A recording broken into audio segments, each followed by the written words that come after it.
আজকে আজকে আমরা সবাই জানি দ্রব্যমূল্যের দাম কোন পর্যায়ে পৌঁছেছে। কেন পৌঁছেছে এই দ্রব্যমূল্যের দাম?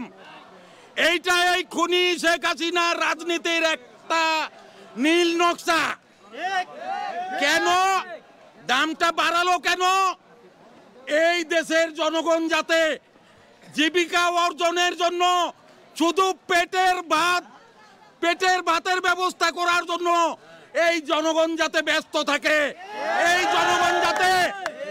জনগণ যাতে রাজনীতি নিয়ে ভাবার কোনো সুযোগ না পায়।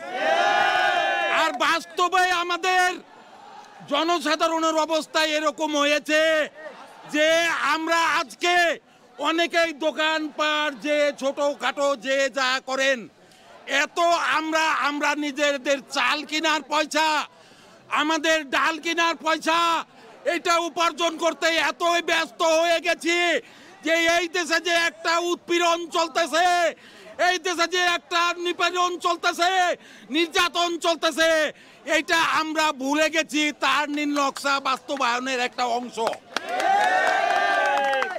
তিনি নিজেই স্বীকার করেছেন সাংবাদিকদের সামনে যে উনার পিয়ন নাকি 400 কোটি টাকার মালিক।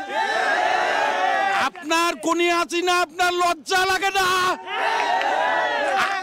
মেয়েদের তো লজ্জা থাকে ওড়নাটা সরে গেলে, আপনার কিসে লজ্জা? আপনার কি কোনো লজ্জা নাই? আপনি তো মেয়ে মানুষ, আপনার কবে লজ্জা হবে? আপনাকে ওই গদি থেকে নামায় লাথাইতে জনগণ মেরে ফেলে দিবে। সময় এসে গেছে।